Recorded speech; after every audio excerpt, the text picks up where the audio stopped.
There is no hood like parenthood. Hi, I'm Kanika Chadda Gupta. I'm a former CNN journalist, mom of 3, including twins, and host of That's Total Mom Sense, the podcast. Now, if I had $1 every time I heard, gee, you have your hands full. On my show, I interview change makers on their life lessons, legacy, and superpower of intuition, which I call our mom sense and dad sense. I've had the privilege of working with Mom 2.0, March of Dimes, and the White House, and have had some pretty amazing parents on my show. Hey, what's up? I'm Kelly Rowland. Hi, this is Chelsea Clinton. It's me, Bobby Brown. Can't wait to share my story. That's Total Mom Sense is a production of the Evergreen Podcast Network. Be sure to subscribe wherever you listen to podcasts and on YouTube so you never miss an episode. To join my tribe, visit that'stotalmomsense.com and follow me on Instagram at Kanika Chadda Gupta. Now let's dive into today's episode. I often say your audience is built online, but your community is cultivated offline. This is a very special episode that was filmed in person at the exquisite Loopwell, a wellness and co-working space in the heart of Montclair, New Jersey. I interviewed my friend Neha Ruch, founder of Mother Untitled and author of The Power Pause.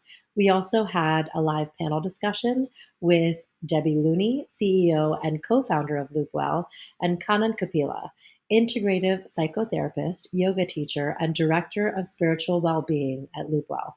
Listen in on our discussion about pauses, pivots, and finding your purpose. So I will do a quick intro of me. As Deb mentioned, my name is Kanika. I am a wife and mom of 3. I have Irish triplets. So I had Krish and Sohana, they are 7, and Trey, who's 6. Everyone in my household can't get enough of my boobs. And I feel like I'm everything to everyone, and they're not even that big. But I'm everything to everybody. Mm-hmm. And I know that everyone here feels that on some level. We wear so many hats. And I know that I found myself when I decided to take a pause and pivot. I left my career in television to start this podcast. And I'll take it back. So when I was a young girl, I had 2 goals in life. 1, to be a television anchor and, follow in the footsteps of Connie Chung, Diane Sawyer, Oprah. And 2, to be a mom. But breaking news doesn't really coincide with breastfeeding. And so I decided to take a shift. And when Neha wrote this book and started this movement, I felt so seen. And I know everyone here can feel that. So this is us. Follow Loop with Us, Mother Untitled, my handle for That's Total Mom Sense, and Kanan Kapila. Now on to personal stories. And Neha, I can't wait for you to start yours because we've bonded about this. We are the product of immigrant parents. We've immigrated from Bombay. I can just picture us on the plane with our 2 pigtails and a frock as toddlers. And it was at that time that I feel like even that, it's culminated into everything you do now and who you are. So tell us your own story, your birth story. Hi, everyone. When I immigrated here, I'm so glad you are going back in time because I think so much of my childhood was spent trying to fit. I immigrated to an all-white town. I wish it had been as beautifully diverse and welcoming as Montclair, but that didn't exist outside of Boston in the early 80s. And, I have an incredible group of friends from there. It was a wonderful childhood. And yet I was always trying to contort myself to fit spaces. And I actually ended up taking a year off between high school and college. It was before they called it a gap year. And I went to India and I ended up teaching for a year. I don't know who allowed me to teach, but they did. And in that year, I think it was this separation from everyone else and this coming home to what really mattered to me and how I wanted to show up. And it made me stronger for it. And I ended up going back to college, finishing quickly, climbing the ladder very quickly in advertising, and then realizing I wanted another reset. And I went to business school because someone described it to me as this train stop to surround yourself with smart people and figure out what comes next, which is ironic because I think I found that in motherhood. Yeah. But flash forward, I left business school. I landed what on paper was my dream job. And then I had my first son. And I was rocking with him in this glider. And I felt for the first time, it wasn't that I wasn't leaking breast milk and it wasn't messy and I wasn't sleep deprived, but I felt at peace. I felt like I didn't have to contort myself to fit anymore. All I needed to be was exactly what he wanted, which was me. And there was something so freeing. And meanwhile, I think I was getting disenchanted. I was connecting with someone earlier who was saying, isn't it interesting that we're all at this re-examination point in our career? We've put 10, 15, 20 years into our career, and we're sort of naturally re-examining what we want. And that collided for me with motherhood. And so when I decided to initially downshift into 2 days a week and then eventually pause, it wasn't like I thought, oh, I'm giving up. It was, I want this space to grow up next to him and see what comes next. And so, that was the foundation really of me stepping into a chapter that I was so confident and clear was going to be enriching. And yet, I heard so much of pushback from society about what that was supposed to look like, what I was giving up on, if I was going to be bored all day. And that was the beginning of Mother Untitled and obviously the book now. That's incredible. And Deb, can you share your personal story with us? Because it's culminated in this, which is just exquisite. Well, I love what both of you are doing because I'm a lot older, 57. So, back then, there was a lot of stigmas, and you could not, even talk about that you were pregnant. I remember being in LA on a shoot. And I was a couple of months pregnant, and I remember having to pretend. I'm sure if there's anyone out there that can really understand what I'm saying, going to the bar and pretending that I was ordering a drink because I had to fit in. I had to be, I'm on the shoot, and I'm with a bunch of guys, and pouring it out in the bush. So what you're doing is amazing because I have a lot of friends who, back then, you either had to choose one or the other. And I love this pause, and I love that you can have one foot maybe in and in parenthood and at work. And I've always somehow I kind of figured out how to do it. And it was me owning my own company, but it was really hard to do. So I started my own company so I could do that because there was no rules. There was no way I could do that in corporate America. So I was able to do both, and I was very lucky and blessed. But, right now, people need to fight for that a little bit more because it's not really, the norm. And I love with remote, that really helps, and hybrid and flexible workspaces, that always look for that because that's so important. So what you're doing, I have my daughter's in the back, she's 24, and I'm hoping that she will have to go through what I went through, and if there's anyone in this audience that can actually understand that place, you have come a long way. So, kudos to you guys for doing that. And Kanan, share your story. I always think of Taylor Swift and her Eras tour. She doesn't even know the era is on the horizon. We've all had an evolution. And so share a little bit of yours. So I too, I think share the immigrant story from India. And what I remember about all immigrants that I know is that they work their butts off. Like my parents had 2 or 3 jobs. They were never home. After school, my sister was playing varsity sports. She's here at the back. And so she wasn't home.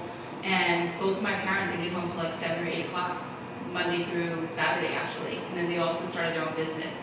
So I felt like I was very lonely. It was me and Days of Our Lives or General Hospital. I would back and forth. And I remember thinking way back then that when I had children, I want to really be present with them. Like that's one thing that I really wanted. I wanted to take that pause, not knowing it was a pause back then though. So thank you for really clarifying and defining it. And the other thing is that when I did become a mother, and I took that pause, I was really conscientious about if I were to go back, and when I do go back to career, what would I be doing? And it would always be about being of service.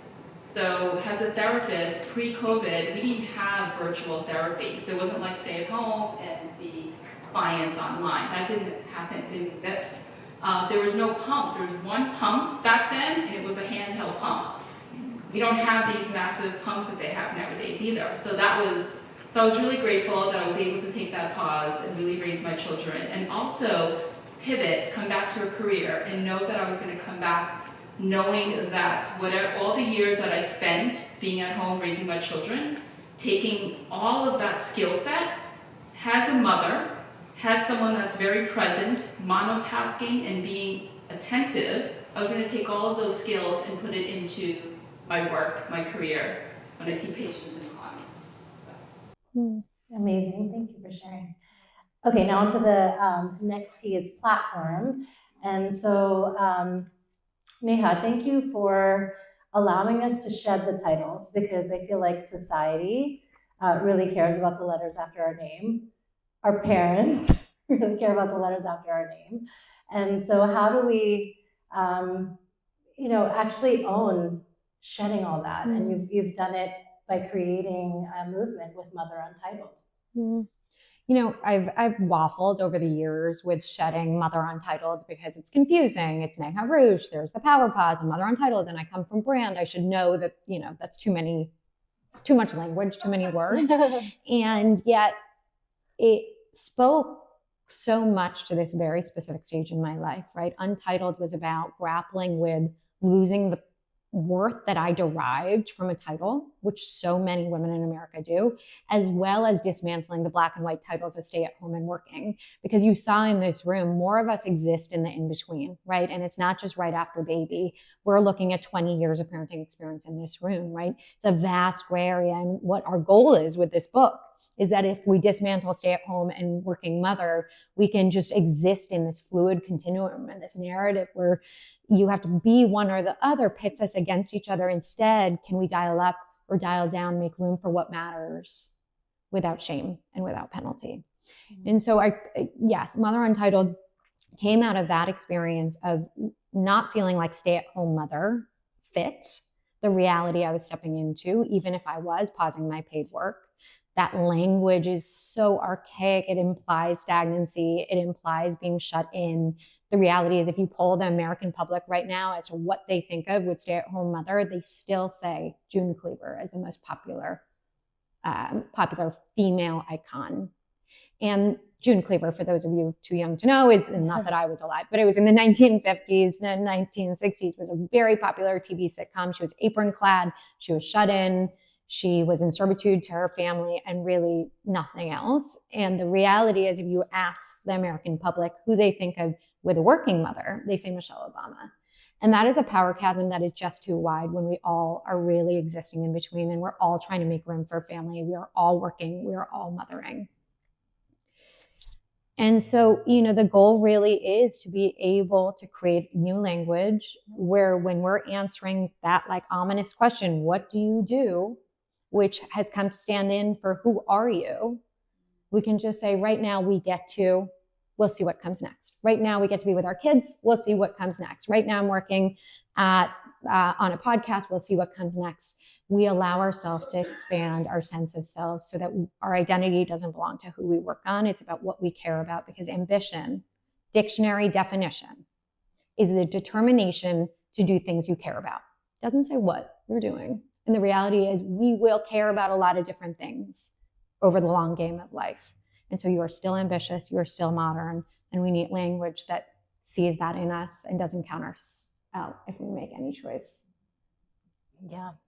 Deb, I want you to speak to really the girl-on-girl crime that exists, because during that time there was camps. It was, you're a stay-at-home mom or you're a working mom. And I love how you debunk that. There's a coaster that says that all mothers work, or all women work. Was it? Every mother works. Every mother works. Every mother works. Every mother mothers. Every mother mothers. Yes. And I love that you turned that into a verb. So yeah, tell us about how hard it was to be like, can we not be so contentious or really spread the mom guilt on thick on each other? Well, so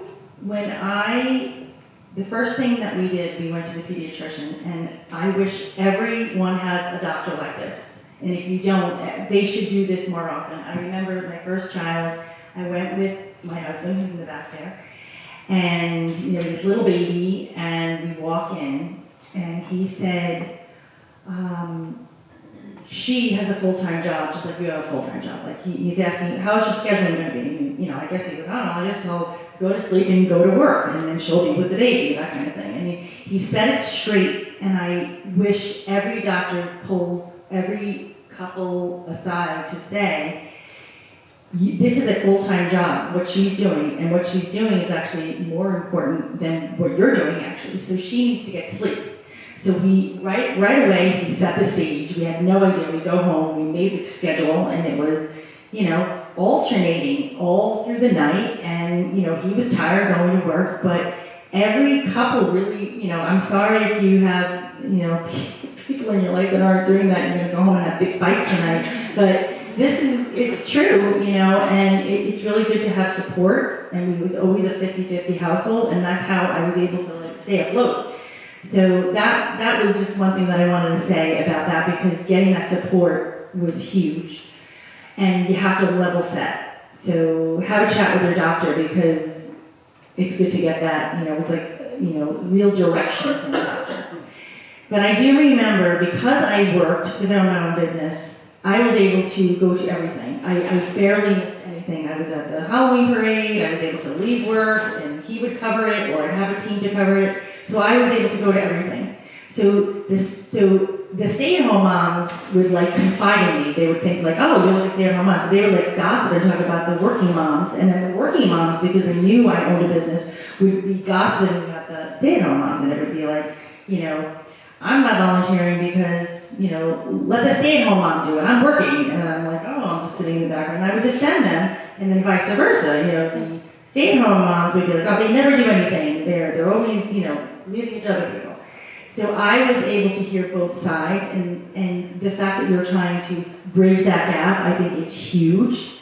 And I love that, because everybody is working, everybody has a stake in things, and there has to be definitely more respect. And I would always defend the others, because I was in both places, and I was lucky to actually experience both. So everyone needs to have respect, because, your kids and being a mom is a job. It is a job, and it should be recognized. So that was my funny story about that. Can I just add, so just from a data perspective, 1 in 3 women who are currently working out of the home right now, full-time, are planning a pause in the next 2 years. 1 in 2 currently working full-time out of the home are planning a downshift of their hours in their next 2 years.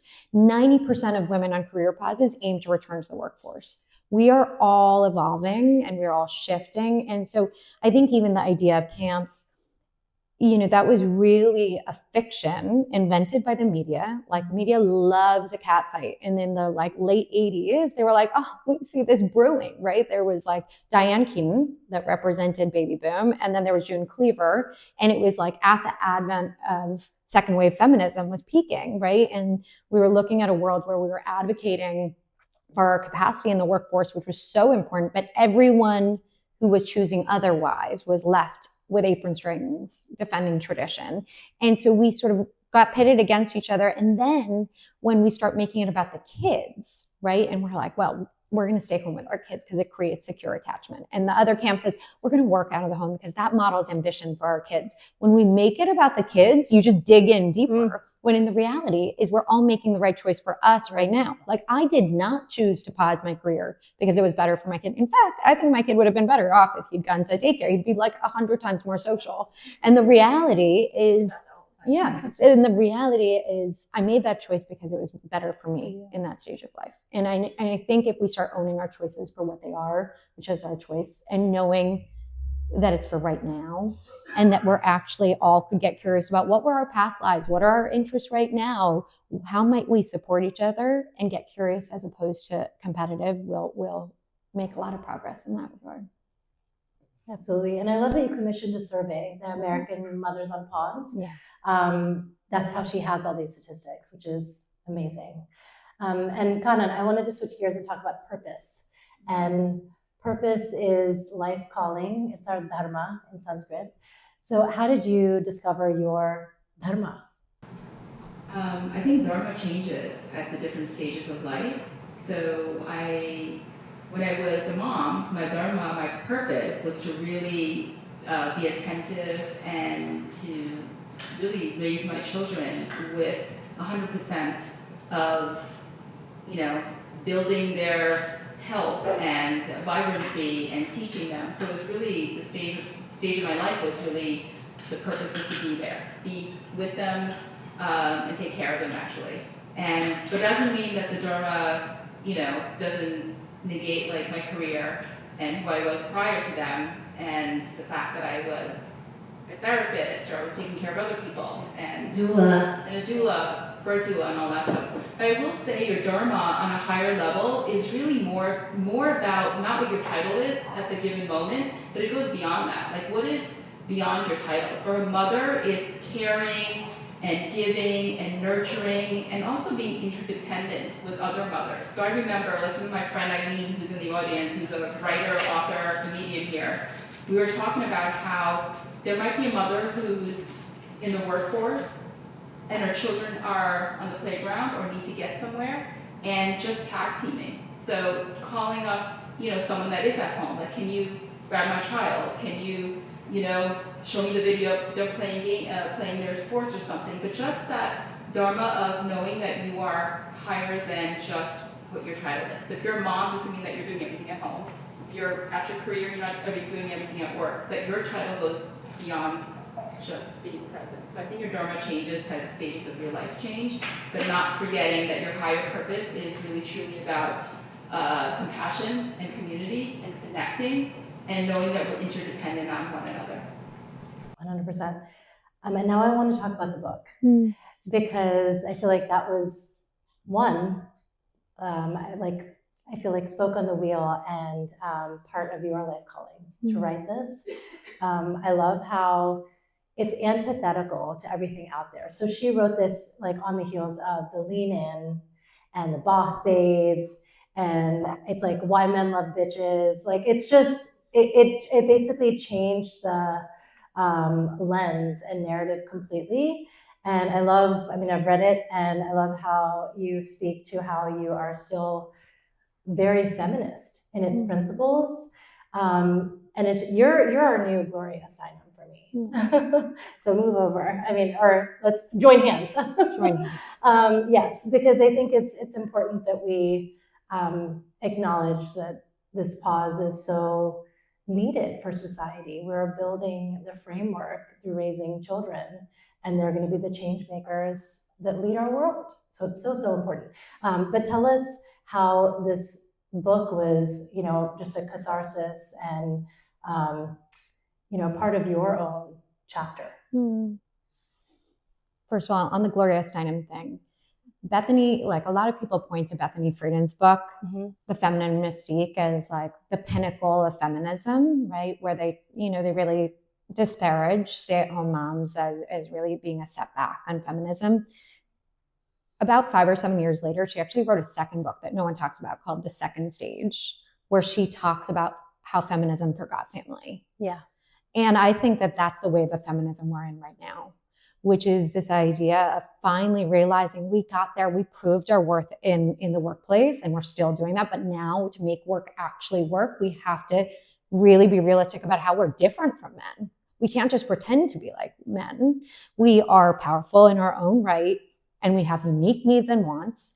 And to make life sustainable, we need to be able to have more options on the table, of which pausing or downshifting your career has to be included, because the reality of life is it's so long. And there are so many other things that pull at our ambition, that pull at our interests, that pull at our needs and wants. And by the way, 1 in 3 women, we think a lot about sort of the luxury of stay-at-home motherhood. The reality is 1 in 3 women today feel forced to pause their career because of the cost of childcare. So I think, as we sort of dismantle some of the tropes, we also have to shine a light on the reality that this isn't always, this isn't always a want. That sometimes it's a need, and we need to be able to support and empower every choice and validate it as one of many options that accommodate and support family, because that is a realistic part of American life.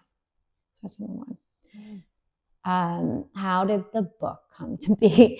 I want to just say, for those of you starting and planting seeds for something, this was not overnight.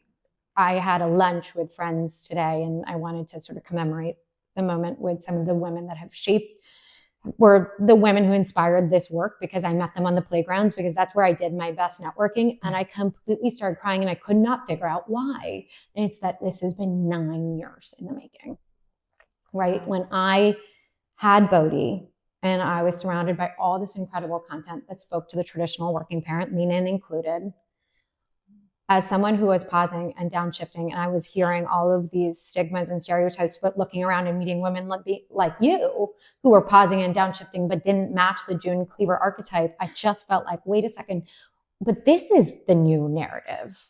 And where can we shine a light on that? But the reality is that I was building a platform about empowering pauses while I was on a career pause. And so for a long time, that looks like planting seeds for it in a little blog. And I think we diminish side projects. We diminish women's work, especially when it takes a lifestyle project.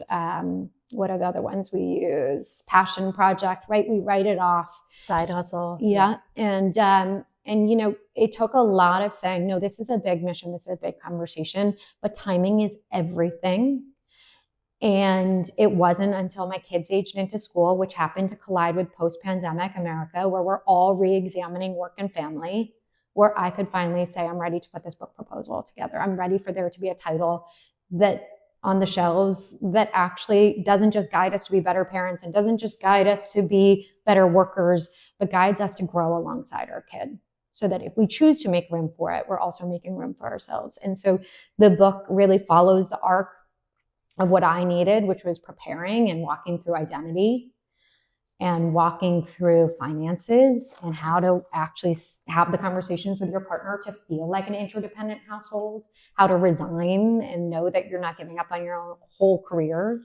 And then the middle section of the book is about navigating the day-to-day, mostly so that you're walking through it with a sense of, I get to have independent goals. My kids being perfect is not the metric of my success. How can I have small goals that I can feel like I'm dignifying the stage of life, that I'm moving myself forward? And I think of them in career, which can be creative goals, personal goals, and family goals, right? So I'm going to give you the example that my family goal was I wanted to have a silly household.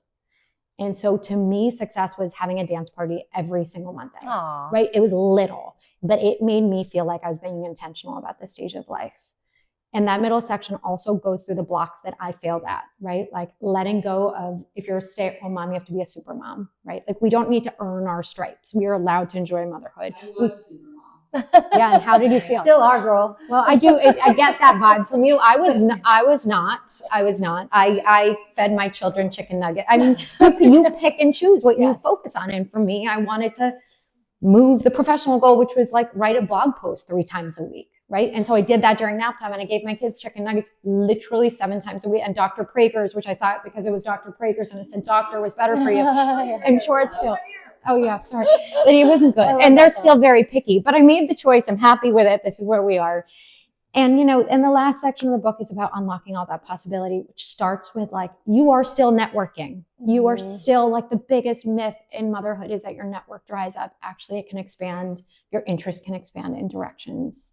Can I ask a quick question, Neha? And this has prompted me. About my kids' appetite. No, not at all. No, we'll have to talk about nutrition after. But Debbie had a really good insight, and she talked about how she was really in the space in between the careers and the stay-at-home moms, and really kind of navigating for both of them and supporting both of them. I got a lot of, you're so lucky that stay at home.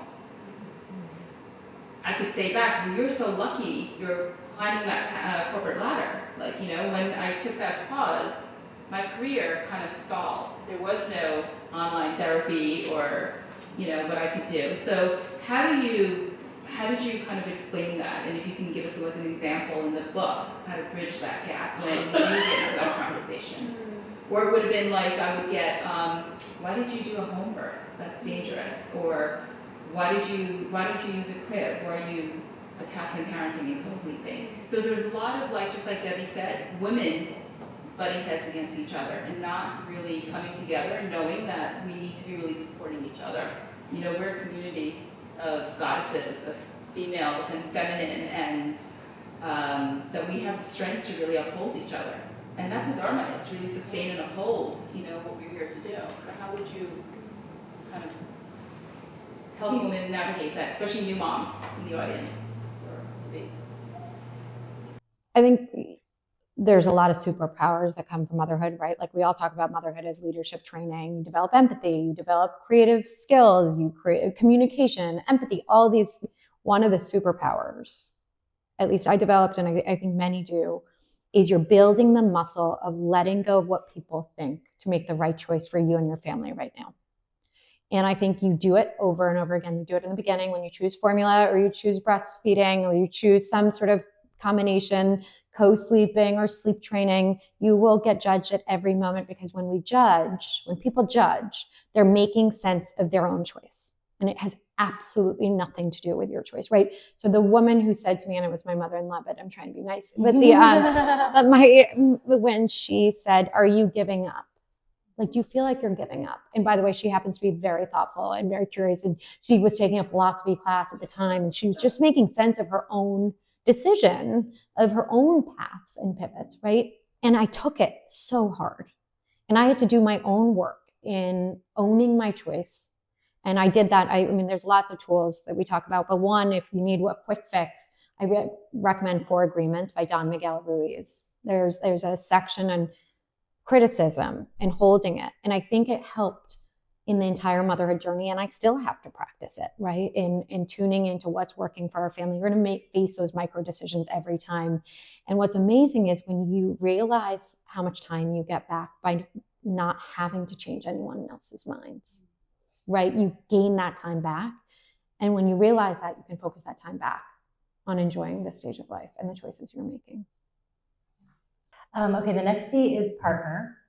And I would say the biggest make or break decision in our life that we make is who we choose to spend our lives with. I don't know if you all agree, but it really leads you on a path. Of course, you can have a do-over if you need, but it really just kind of is the most pivotal decision. So with your partner, how do you advocate for yourself? That it's like, I have decided to stay home. Don't shame me. Don't say I have to go work. Like, what's the language around that? So chapter 2 is really imperative to read, foundational, like have the money conversations, whether this is a financial no-brainer for your family or not. I think you talked about interdependent households and knowing right away that you're 50-50. I don't always think that it felt like 50-50 in our home, but it felt fair and equitable, right? And I think one thing that really helped me that I take you through in the book is my husband was running a tech startup at the time, and he took the model that he was applying to his business, his P&L, and he applied it to our family. And so we were running our household, even before we had kids, like a business operation, right? And the reason that's important is we were both investors in this joint household organization. We monitored the income in, or the cash in, and we tracked our cash out. This does not sound sexy or spiritual, but it really was so helpful, because what we did was we together assigned budgets for ourselves. And that was a practice we were in. And then when one of us, in my case, it was me, chose to pause my career, initially I downshifted, we adjusted accordingly. And it was cash in, cash out. But what was imperative that we decided right then in that money conversation was that we were adjusting the budgets together. We were both going to make shifts. We weren't like, I wasn't going to cost cut and not like cut my own hair suddenly because I was, staying at home. Together, we were going to make decisions to be able to support this choice because it benefited both of us. And we were an interdependent family, meaning I might have depended on the household income he was bringing in. He was depending on me at the time to be able to do all of the emotional and intellectual labor that kept our family afloat. I was the security net that let him single task on his startup at the time. Yeah. And knowing that we together were moving this organization forward helped later when we decided, okay, we're going to bring in a babysitter 2 days a week, or we're going to bring in a mother's helper when I had my second child, right? When we started making those investments, it wasn't just an investment in, oh, mom needs help. No, the whole household needs help, and everyone in this family deserves to be healthy and whole. And so we both deserve breaks on the weekend. And so I think the money conversation, while challenging and intimidating, can be really not a romantic exercise, but one that brings you closer and can be a really valuable one. Yes, yeah, and yeah, you need to chime in because Sean, you and your partner are business partners. That sounds so professional and so organized. It's very organized. And so mature. That is not what happened in my house. Yeah, good for you. So when the money part came around, when I just had my baby, and I did take a pause at some point, but I'll never forget, it was that moment where I'm like, oh, I was going to stay home with the kids. I had 2 babies at the time, and I'm going to relax and finally take my pause. And it was the first time he takes the Amex and he's following me around the house. What's that? What's that? And I was like, whoa. Never has he ever done that. Sorry, Sean, I have to just tell. And there was just something about that moment that I said, you know what? I'm going to go make my own money. There was just, there wasn't a mature conversation, our money, sharing. It was the first time ever that, no, I don't know if he felt like he had the right to do that. I don't know what was going on. But as a woman, I didn't like it. And I said, and listen, everybody's different. You have that arrangement that really sounds lovely the way it worked out. But for me, I just said, I just want to keep my one foot in because I felt I needed to do that, But everybody here, all of you are so far ahead. The fact that you're even here and Neha wrote this book and there's purpose involved. I mean, I didn't even know what purpose was back then. But the fact that you're even here and, growing the way you are doing, you're so ahead of just women in my generation. But that all sounds amazing. So do what she did. Okay, a few more P's.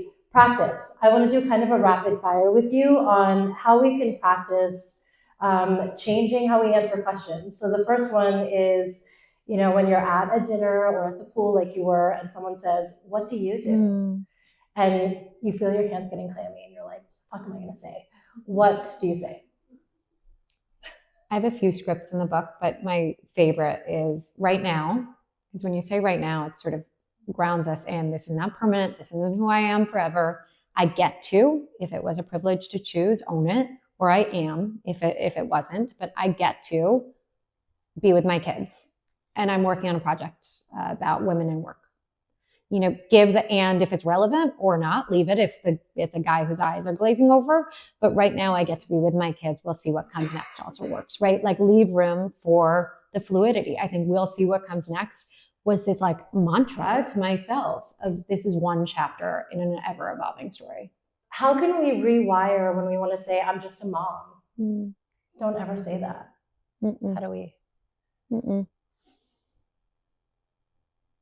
I would say the same thing. I think I'm just a mom. The reality is I think we're operating in a time we've all outgrown that. Yeah. I think the pandemic, the best thing that happened out of the pandemic was no one could hide how messy life was and how much time and care home life demands.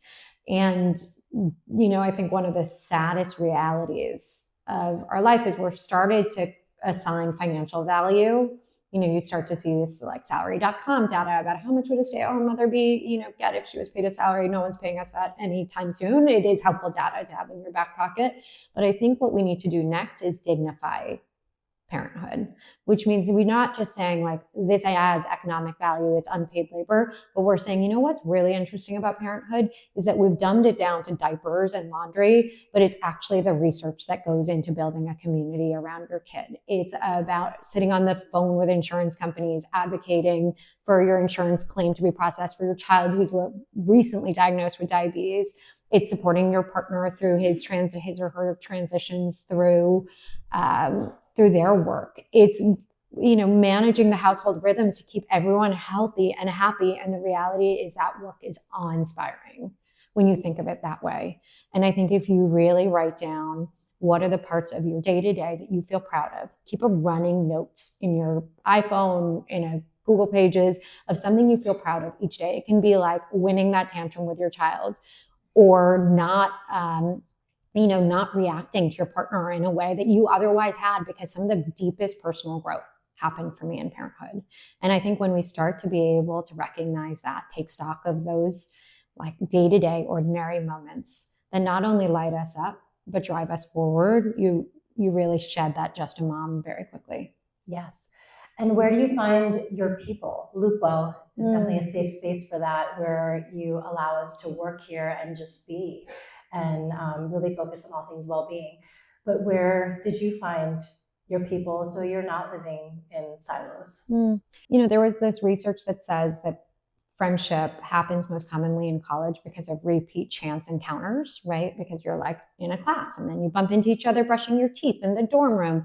That happens in motherhood too, right? You start to go to the same places. You go to the coffee shop for the croissant, then you go to the baby movement class, and then you go to Madison Square Park on the way home to your apartment, and you start to see those same people. And, a lot of it is sort of exercising that muscle of finding the connector and saying yes to that opportunity. Or, my favorite advice from a friendship researcher that I interviewed was Danielle Bayard-Jackson, who says, reflect on the identities that you're most proud of. In her case, she's Black, she's an entrepreneur, or she's a therapist, and she really loves history, right? So I made up that last one, but you get the picture. Anyways, so she found clubs or spaces that reflected that back to her. And she was really intentional about being able to find like-minded people to be able to cultivate the identities she was proud of, right?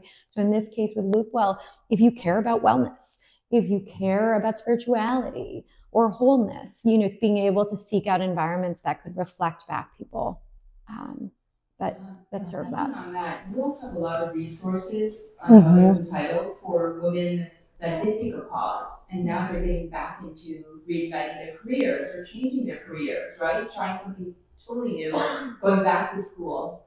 You have a lot of resources, and I love that you included that. Can you speak a little bit of those resources of women getting back after the pause? Yeah, I wanted a base of resources to be available to people without judgment. So I think for me, I was really wary of sending women in our community to a therapist or a financial coach or a relationship coach, and them entering a space that they would feel judged. So it's a vetted Rolodex of coaches. Is Margaret Martin Brown in this room? Yay! Margaret's one of them.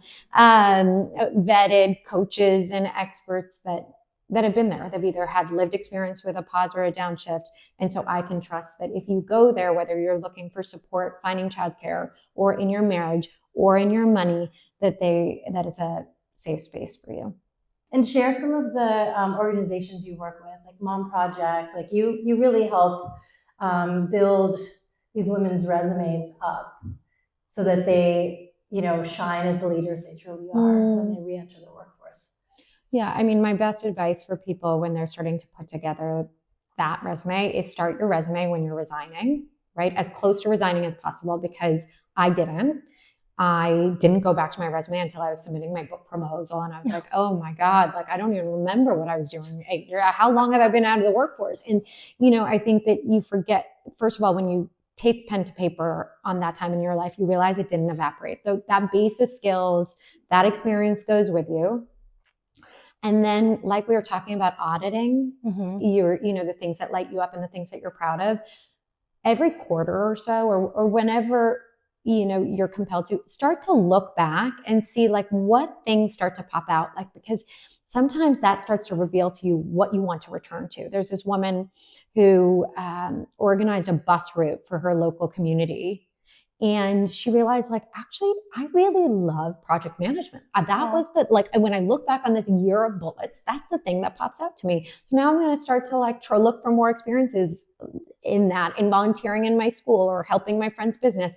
And slowly you build a portfolio of non-traditional experience that works as sub bullets that are really powerful under, I can say, career sabbatical for family life.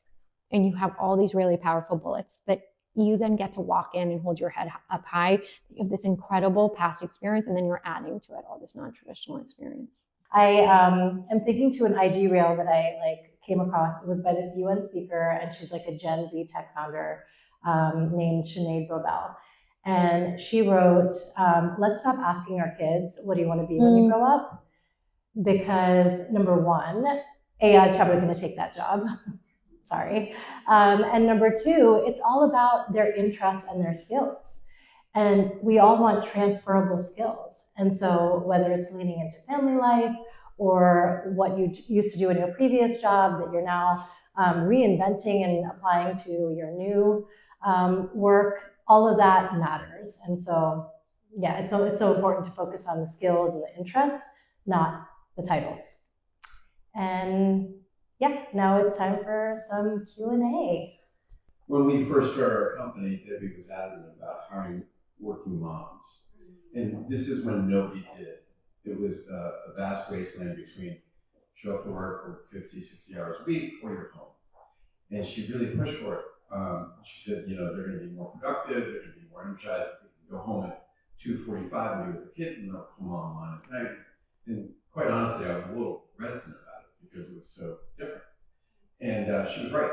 We made the Inc. 5,000 3 years in a row. We made Adweek's fastest growing agency 3 years in a row. My question is to you, actually, it's a totally different world where you can actually work part-time, you can work from home. None of that ever existed when we first started our company.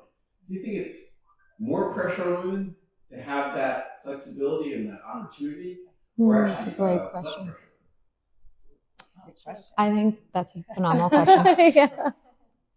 There's a blessing and burden with choice, right? When you have more choices available to you, you have to grapple with, what do I want? What's the thing I'm trading off on then, right? If I'm choosing to see this book out into the world, even though it's a self-determined company, my schedule is self-determined, that means I'm determining that I'm not going to be home till 5 o'clock. That is a choice, and that is hard, right? That comes with a mental math and calculation. If I'm investing in help, but the work, technically could end at 3, there's just more mental math that goes into it. And I think that sometimes my concern is that as we advocate for more flexible work options, and we want that, there's going to be a new myth of doing it all, and it's not going to leave much margin for women to take care of ourselves. So we're either working or with our family, and I think that's going to be an interesting new paradigm shift, because oftentimes too, as we all start pursuing work we care about, then work very quickly becomes self-care, right? So there's this really, there are some new issues that will naturally crop up, but I think we're still at a time where if our work day matched our school day, we would be well served. My name is Carrie. I want to sit in a room where I'm not going to introduce myself as a mother, but I am a mother, a 17 and 19-year-old. But I'd love for it to not be the most important thing I mentioned right at the top. But I really like what you're saying about having a pause. I think that's so important. I've been pivoting since my kids, got into kindergarten. When they got into kindergarten, I was like, oh, it's happening. It's me. And then all of a sudden, it's not, right? And now I've got teenagers. Some people might hear that, and, I've got a teenager who, if I say hello, he wants to die, and he wants me to die too. And so you're like, what have I sacrificed all this time? Oh, man. just to be hated by a 17-year-old. It's going to happen to all of you. Right? Are you feeling it? You will. These little children that love you will turn around and roll their eyes and give you the finger, and you're like, this is unbelievable. Oh my I just gave my whole life to you, and now I'm 54 years old, and I'm not 54, but I will be. And nobody wants to hire me because now I'm too old. So I think that's the next conversation. Mm-hmm. We can hit pause, but real quick, it's coming up behind you, and your moment's over. And your kids are like, I gotta go live my life. And it's like, oh, I thought we were like hanging out in the kitchen together. We're a team, and I take care of you, and now they want me to pay $90,000 a year in college. Okay, this relationship got real toxic quick. I think that's the next conversation. Yeah. She's a comedian. I can see that. Is that you could be like the next Zarna Garg. Yes. Yeah. You got a kid in this age, you're like, yeah. I think a lot of the book was a roadmap so that when women stepped into this stage of life, they didn't wake up feeling like they've lost that sense of self, that there's some sort of, even if they didn't develop a side project or that there was a sense of planting seeds toward building a strategic network and explore using the tools you have available to you, whether that's masterclass or Instagram or school volunteering or your husband's business, to flex some sort of muscles that can build your story back. So that when you're returning, you have a really strong portfolio that you're excited about. And I think that if you're still sitting about a year out from returning and you're saying, like, I'm feeling that nudge, I think use it to get clear on what that next thing is. It's like chapter 7 through 9, like figure out, because I think that so often as well, I just need that next thing. I need to return when there's still a bit of like in between, how can I build out my story a little bit further and get really clear on what comes next. I do really think that there's a future of work that includes all the women who are figuring out that to make work, they're going and starting their own businesses, and then they're hiring other women back because we understand the value, right? And then we're creating this little circular economy. And I'm looking at you guys, like Debbie, you guys did that, right? You started this, you knew the value Kanan offered. And I think by creating spaces, when we go off to create work that works for us, then we bring other women with us. And I think that that's a really interesting next conversation. 100%. Well, okay, that kind of closes out this panel and Q&A. Thank you. Also for doing an amazing job. And if you don't know, that's total nonsense. Can I just ask you how you came up with that name? Yeah, so I mean, it came to me when I was in the shower. I was like, mom sense, nonsense, love puns, and I feel like we all have a built-in sixth sense. It's our intuition. You don't have to be a parent to have it. It's kid sense, auntie sense, doesn't really matter. But I feel like our inner knowing is our North Star, and so you have to always trust. Check it out Subscribe if to you the have show. not seen it, and thank you very much. Thank you so much for coming, and please coming back to Loopwell. Okay, what's coming here? Stay in the loop. I want to thank all of you who attended our event in person. It was so nice to meet you and give you a hug and hear your personal stories. They really fill my cup. Check out upcoming programs on the Loopwell website at www.loopwithus.com. I love that we can stay connected online and offline. Thanks for listening to this episode of That's Total Mom Sense. You can listen to the audio version wherever you get your podcasts. Just search for That's Total Mom Sense. You can learn more about my guests by logging on to www.thatstotalmomsense.com. Be sure to follow me on Instagram, where I'm most active on social media. My handle is @Kanika Chadda Gupta. And if you have ideas for show topics or guests you can't wait to have on the show, write to me at thatstotalmomsense@gmail.com. And lastly, please rate, review, and subscribe to That's Total Mom Sense if you haven't already. Thanks for being in my tribe.